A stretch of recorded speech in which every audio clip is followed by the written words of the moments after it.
Today's topic is thermodynamics process. ठीक है, thermodynamic process क्या होता है?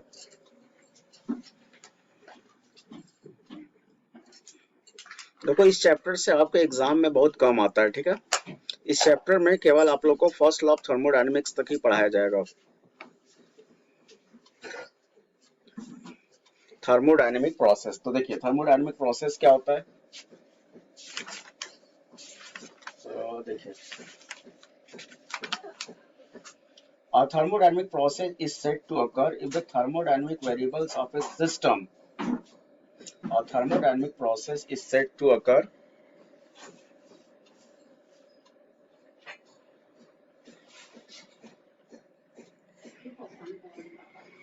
a thermodynamics process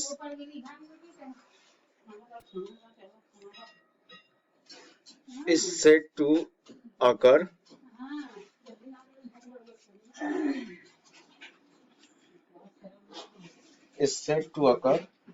if the thermodynamic variables if the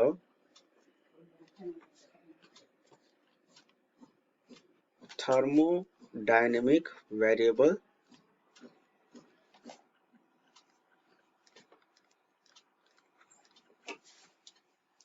of a system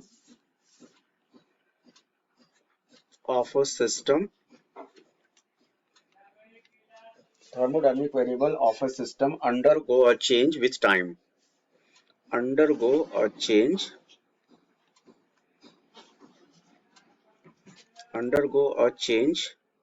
with time. Okay,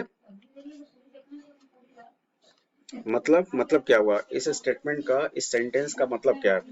इस sentence का मतलब ये है कि जो थर्मोडायनेमिक वेरिएबल जो होता है वो टाइम के रिस्पेक्ट में चेंज होता है।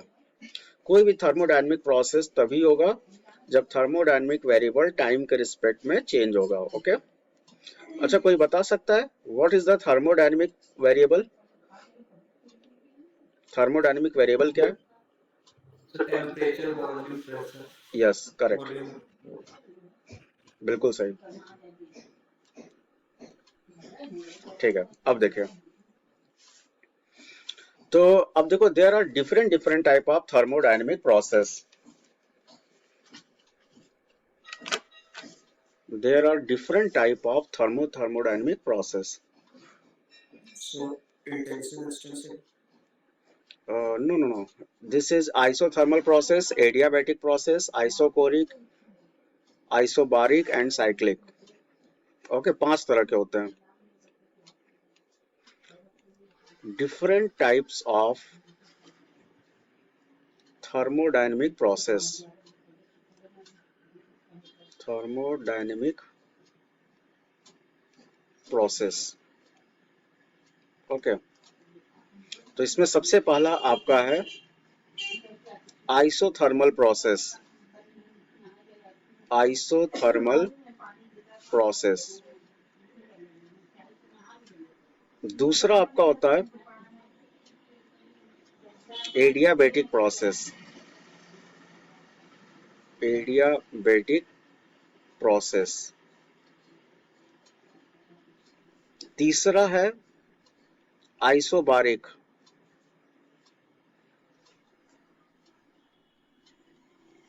Isobaric process. चौथा है आइसोकोरिक प्रोसेस। ठीक है, आइसोकोरिक प्रोसेस। और पांचवा और लास्ट है साइक्लिक प्रोसेस। ठीक है, साइक्लिक प्रोसेस। तो ये 5 तरह के प्रोसेस होते हैं, इनका नाम याद रखिएगा in the thermodynamics. There are 5 different type of process in thermodynamics. Okay, अब देखिए, तो इसमें सबसे पहला आता है आइसोथर्मल प्रोसेस। Isothermal process. देखो, आइसो का मतलब होता है सेम और थर्मल का मतलब होता है टेम्परेचर।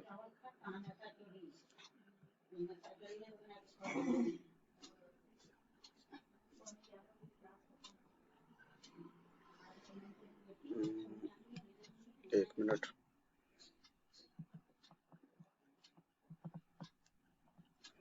लेक्चर रिकॉर्ड हो रहा है कि नहीं? हो रहा है, ठीक है।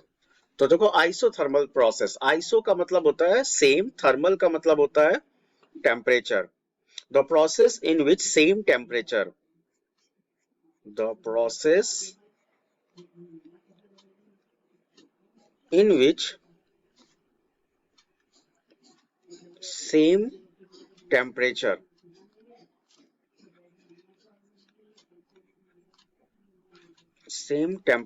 okay, is called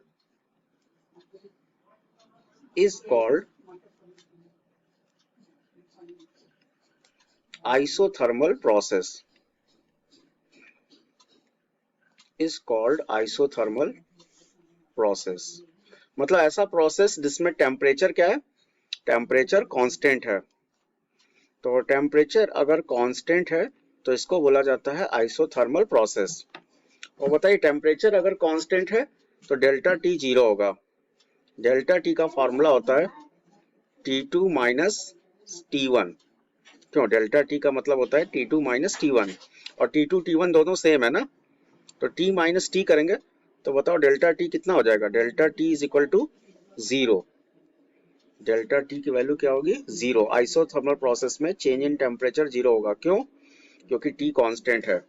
okay, I think everyone clear, सबको समझ में आ गया होगा कि आइसोथर्मल प्रोसेस में। ओके ओके, तो ये काफी इंपॉर्टेंट चीज है। तो देखो, टोटल 5 प्रोसेस तो जरूर है, लेकिन इसमें केवल 2 प्रोसेस ज्यादा इंपॉर्टेंट है। पहला आइसोथर्मल, दूसरा एडियाबैटिक। ये 2 प्रोसेस बहुत इंपॉर्टेंट है, ठीक है। अब देखें, तो सेकंड आता है एडियाबैटिक प्रोसेस। सेकंड इज, ये भी बहुत इंपॉर्टेंट है,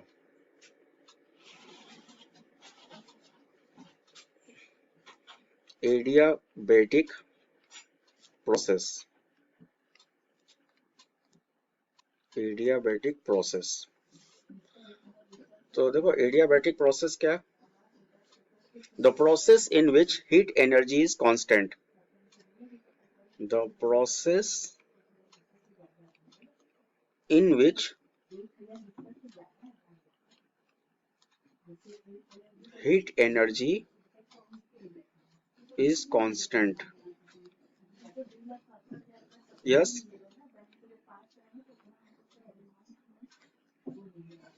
ओके। साइक्लिक प्रोसेस अभी मैंने पढ़ाया नहीं है ना, आज शायद मैंने भेजा है, ठीक है। अभी इसको हम भेज देंगे, फिर से हम भेज देंगे, ठीक है। The process in which heat energy is constant is known as adiabatic process, is known as adiabatic process. Okay, तो देखो इसमें हीट एनर्जी कांस्टेंट होता है। कोई एग्जांपल आप लोग बता सकते हो एडियाबैटिक प्रोसेस का, एनी एग्जांपल जिसमें हीट एनर्जी कांस्टेंट होता है। You know that thermos, thermos आप लोग ने देखा है, थर्मस, हाँ थर्मोफ्लास्क, बिल्कुल सही। तो थर्मोफ्लास्क या जो थर्मस जो होता है, उसमें अगर आप सपोज अगर आप चाय रखे हो या कोई भी हॉट वाटर अगर रखे हो, तो वो उसका टेम्परेचर हमेशा सेम होता है। तो इसका मतलब ये हुआ कि ये जो थर्मोफ्लास्क जो है वो क्या है, एडियाबैटिक प्रोसेस है। क्यों, क्योंकि उसमें जो चाय जो रखी हुई है उसका हीट एनर्जी न तो बाहर जा रहा है, न तो बाहर की हीट एनर्जी अंदर आ रही है। क्योंकि आपको पता है कि जो थर्मस जो होता है ना, वो एक इंसुलेटिंग मटेरियल है। उसके चारों तरफ फाइबर होता है, और फाइबर से कवर्ड होता है, और उसमें रुई लगा रहता है और प्लास्टिक लगा रहता है, जो बाहर के रेडिएशन को अंदर नहीं आने देता है, या अंदर के रेडिएशन को बाहर नहीं जाने देता है, जिसके चलते हीट एनर्जी क्या होगा, कांस्टेंट होगा। या एग्जांपल के तौर पे जो हम लोग स्वेटर जो पहनते हैं, ये जो स्वेटर जो है ये भी क्या है, ये भी एडियाबैटिक है। ये बॉडी के हीट एनर्जी को बाहर नहीं जाने देता है, या सराउंडिंग के हीट एनर्जी को अंदर नहीं आने देता है। तो इट मीन्स ये जो स्वेटर हो गया या कंबल या जो भी मतलब जो वुलन क्लोथ्स हम लोग यूज करते हैं, वो भी क्या है, वो भी एडियाबैटिक है। ओके, जो मतलब हीट एनर्जी को हमेशा कांस्टेंट रखता है, that is known as adiabatic. Okay, तो एडियाबैटिक में इसका मतलब ये हुआ कि जो हीट एनर्जी को रिप्रेजेंट किया जाता है Q से। Heat energy is represented by Q। तो बताओ ये Q क्या होगा? This is constant. ये Q जो होगा ये कांस्टेंट होगा, ठीक है। तो यही आपका है एडियाबैटिक प्रोसेस। तो आई थिंक सबको समझ में आ गया होगा कि एडियाबैटिक क्या होता है। In a thermodynamic process in which there is no exchange of heat energy between system and surrounding, that is known as a adiabatic process. तीसरा देखिए, तीसरा आपका है आइसोकोरिक प्रोसेस।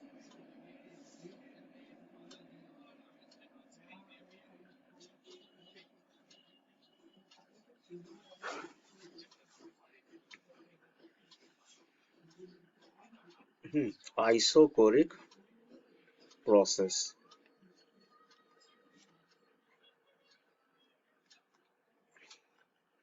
तो देखो आइसोकोरिक प्रोसेस क्या है? The process in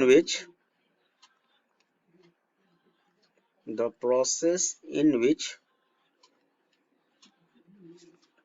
volume is constant, okay,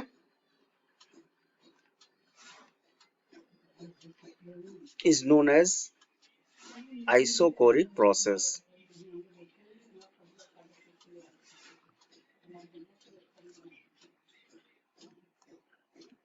isochoric process. तो देखो आइसोकोरिक प्रोसेस में V कांस्टेंट है। V का मतलब वॉल्यूम ना, तो V कांस्टेंट है, वॉल्यूम कांस्टेंट है। अब बताओ चेंज इन वॉल्यूम का फॉर्मूला होता है V2 minus V1, okay, V2 minus V1। तो देयरफॉर तो ये बताओ delta V is equal to हो जाएगा V माइनस V वॉल्यूम। हाँ तो ये जीरो हो जाएगा, बिल्कुल सही। Delta V is equal to zero. तो आइसोकोरिक प्रोसेस में चेंज इन वॉल्यूम क्या है? Zero. Why? Because V is constant, okay. तो याद रखिएगा, इसको भूलिएगा मत। आइसोकोरिक प्रोसेस में वॉल्यूम क्या है? कांस्टेंट। तो इट मींस डेल्टा V क्या होगा? जीरो होगा, ठीक है। It is a thermodynamic process which occur at a constant volume. I think सबको समझ में आ गया होगा आइसोकोरिक प्रोसेस के बारे में, ओके। चौथा है आइसोबारिक। अब देखिए आइसोबारिक प्रोसेस क्या है? Fourth is the isobaric process, okay. तो देखो the process in which pressure is constant, the process in which pressure is constant, ठीक है। अगर प्रेशर अगर कांस्टेंट है तो इसको क्या बोला जाता है? Isobaric process. The process in which pressure is constant is known as isobaric process. It means P is equal to constant. P constant है। P का मतलब प्रेशर, ओके। आई थिंक सबको समझ में आ गया होगा कि आइसोबारिक प्रोसेस में कांस्टेंट क्या होता है। देखो बार किसकी यूनिट होती है? Bar is the unit of pressure. Bar तो प्रेशर की यूनिट होती है ना। तो आइसोबार वर्ड यूज किया जा रहा है, तो it means this is explaining about the pressure, क्योंकि बार जो है वो प्रेशर का यूनिट है, ओके। तो आई थिंक सबको समझ में आ गया होगा। It is a thermodynamic process which occur at a constant pressure. It is occur at a constant pressure, okay. Everyone clear? सबको समझ में आ गया?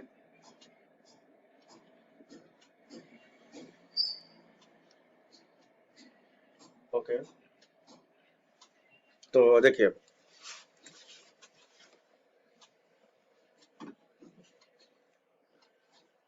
तो अब इसके बाद देखो अगला है साइक्लिक प्रोसेस।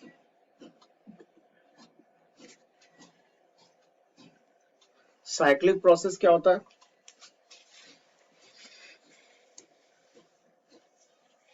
देखो नेचुरली अगर देखा जाए cyclic process is not possible. आज तक साइक्लिक भी हम लोग को पढ़ाया जाता है, क्योंकि इस पे अभी काफी रिसर्च चल रहा है बट आज तक ऐसा कोई साइक्लिक प्रोसेस बन ही नहीं पाया है। Cyclic process, the process in which internal energy is constant, the process in which internal energy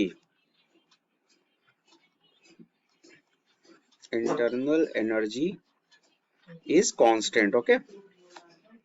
तो अगर इंटरनल एनर्जी अगर कांस्टेंट है तो इसको क्या बोलते हैं, साइक्लिक प्रोसेस, ओके। मतलब यू कांस्टेंट है, और बताओ अगर यू अगर कांस्टेंट है तो डेल्टा यू कितना होगा, delta U is equal to 0 ना। यस बिल्कुल सही, u2 माइनस u1 होता है, तो देयरफॉर डेल्टा यू का वैल्यू हो जाएगा u माइनस यू, या delta U is equal to 0।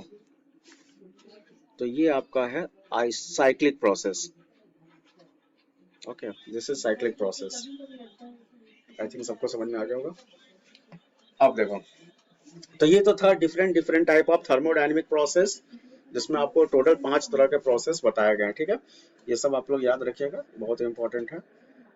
और देखो अब इसमें एक लास्ट टॉपिक बचा हुआ है थर्मोडायनेमिक्स में, first law of thermodynamics. First law of thermodynamics is the most important, ये आपके एग्जाम में आता है। What is the first law of thermodynamics, ये आप लोग से पूछा जाता है एग्जाम में, okay.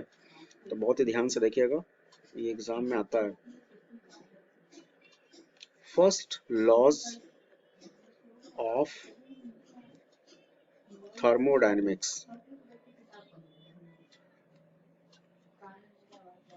First laws of thermodynamics, okay. 1 minute, इसका हम कुछ आप लोग को हम पीपीटी जरा हम शेयर करते हैं, आप लोग को शायद पीपीटी से ज्यादा क्लियर होगा। 1 मिनट, कहाँ चला गया, ये हाँ, ठीक है, 1 मिनट। क्या कर रही हो, कम करो उसको।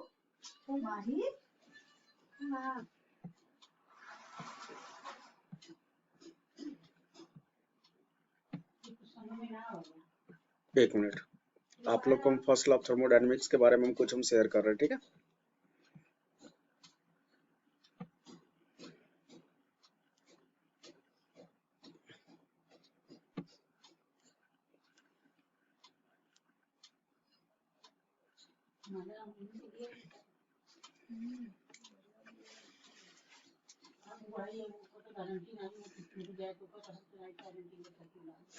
थोड़ा नेटवर्क स्लो है।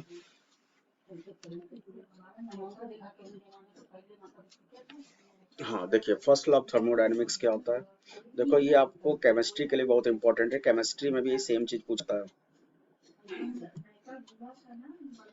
फर्स्ट लॉ ऑफ थर्मोडायनेमिक्स, ये देखिए, there is two state, state 1 and state 2। State का मतलब क्या होता है, मतलब ऐसा कंटेनर जिसमें गैस भरा हुआ है, उसी को स्टेट बोला जाता है, ठीक है। तो देखो यहाँ पे क्या हो रहा है कि स्टेट 1 से स्टेट 2 में हीट एनर्जी ट्रांसफर हो रहा है और वर्क भी ट्रांसफर हो रहा है, ओके। तो हीट एनर्जी और वर्क दोनों ट्रांसफर हो रहा है टू द स्टेट 2। तो ये Q प्लस W, ये Q प्लस W जो होगा, this is equal to the internal energy of a system, heat transfer by a body Q, this is internal energy of a system and plus work done, okay. तो यही आपका first law of thermodynamics है। मतलब first law of thermodynamics is work on the energy conservation principle, total heat energy supplied, total heat energy absorbed by the system is equal to the internal energy gained by the system plus work done by the system, okay। ये देखो, delta Q, delta U का मतलब होता है change in internal energy, this is equal to Q minus W. Q का मतलब होता है heat absorb by the system, और डब्ल्यू का मतलब work done by the system, okay. The change in internal energy of a system is equal to heat absorbed by the system minus the work done by the system. The conservation of energy principle to heat and thermodynamic process. तो याद रखिएगा, अगर आपसे पूछा जाएगा कि first law of thermodynamics किस principle को फॉलो करता है, तो आप बताइएगा first law of thermodynamics. Okay, यही है फर्स्ट लॉ ऑफ थर्मोडायनेमिक्स। ठीक है, इसको याद रखिएगा, ये बहुत इंपॉर्टेंट है। Delta U is equal to Q minus W, या Q is equal to delta U plus W. Okay, it is typical for chemistry text to write the first law as delta u is equal to q plus w। देखो chemistry में just उल्टा होता है। कल मैंने आप लोग को समझाया था ना कि केमिस्ट्री में जैसे फिजिक्स में माइनस डब्ल्यू लेते हैं, बट केमिस्ट्री में प्लस डब्ल्यू लेते हैं। केमिस्ट्री में आपको पढ़ाया जाता है delta U is equal to Q plus W, but देखो फिजिक्स में क्या है, फिजिक्स में ये देखो, फिजिक्स में delta U is equal to क्या है, क्यू माइनस डब्ल्यू। तो फिजिक्स और केमिस्ट्री दोनों में यही एक माइनर डिफरेंस है। फिजिक्स में माइनस डब्ल्यू लेते हैं, और जबकि केमिस्ट्री में plus W, Q plus W. Okay, it is the same law, of course, the thermodynamics expression of the conservation of energy principle. Okay, it is just that w is defined as the work done on the system instead of work done by the system। मतलब chemistry में क्या होता है, work done on the system लिया जाता है in place of work done by the system. यही reason है कि वहाँ केमिस्ट्री में प्लस डब्ल्यू है और जबकि फिजिक्स में माइनस डब्ल्यू है, क्योंकि फिजिक्स में work done by the system लिया जाता है, और जबकि केमिस्ट्री में work done on the system लिया जाता है, जिसके साथ प्लस माइनस का साइन चेंज हो रहा है।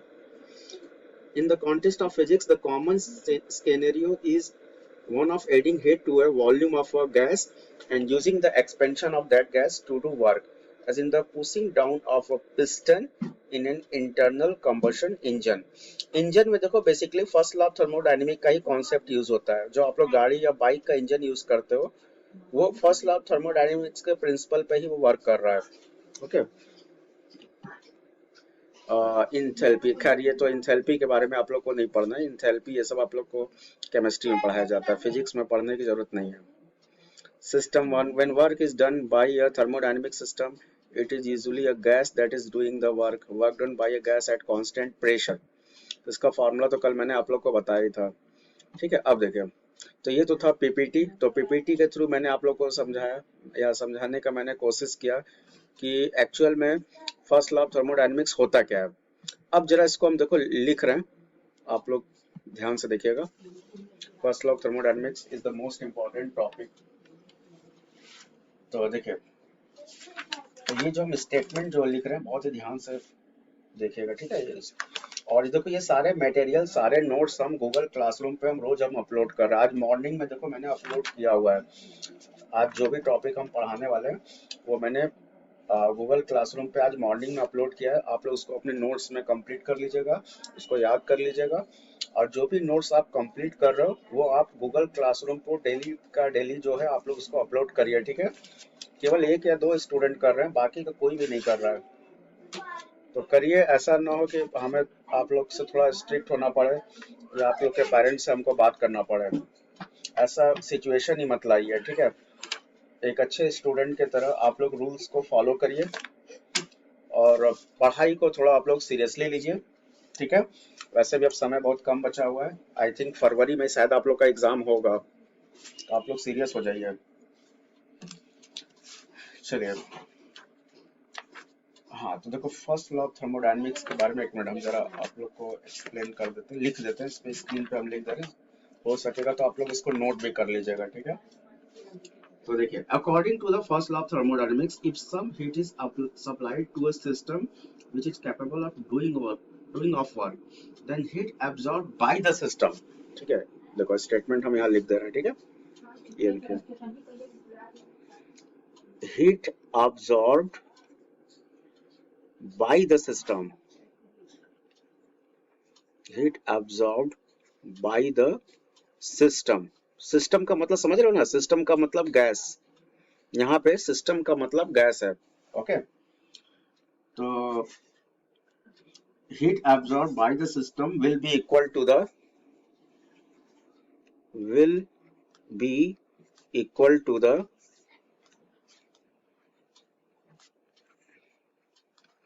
will be equal to the sum of the increase in internal energy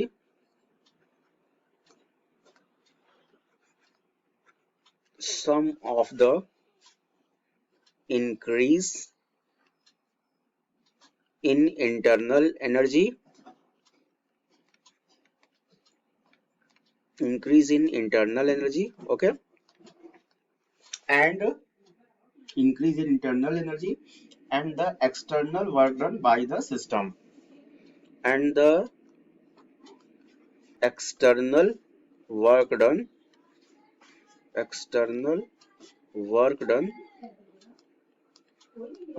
by the system, okay, external work done by the system, external work done by the system on the surrounding, on the surrounding, okay। तो यही आपका है first law of thermodynamics, okay. यही statement आपको exam में लिखना है, ठीक है। अब देखो अगर इसका अगर एक्सप्रेशन अगर आपको लिखना है तो heat absorb by the system क्या होगा, Q, and this is equal to increase in internal energy क्या होगा, U, plus work done by the system क्या होगा, W, then Q is equal to U plus W, Q is equal to U plus W, okay. यही आपका first law of thermodynamics है। यहाँ पे U का मतलब है, U का मतलब इंटरनल एनर्जी, ओके। यहाँ पे U का मतलब है इंटरनल एनर्जी, ओके, और W का मतलब है work done by the system, work done by system, okay. I think सबको समझ में आ गया। Q क्या है, heat absorb by the system, heat absorb by the system, okay. Any doubt, any question to any student, then please frequently ask me. किसी को कोई क्वेश्चन तो बताइएगा। तो यही आपका फर्स्ट लॉ ऑफ थर्मोडायनेमिक्स है, इसको आप लोग पढ़ लीजिएगा, याद कर लीजिएगा, ठीक है, और कॉपी में लिख लीजिएगा। तो आज के लिए केवल इतना ही है। Thank you everyone. कोई डाउट होगा तो आप हमसे जो है व्हाट्सएप पे कांटेक्ट कर लीजिएगा, ठीक है। हाँ हाँ बोलिए। हम्म हम्म मैंने मटेरियल पोस्ट किया है, एक बार चेक करना। टॉपिक जो मैंने आज पढ़ाया है,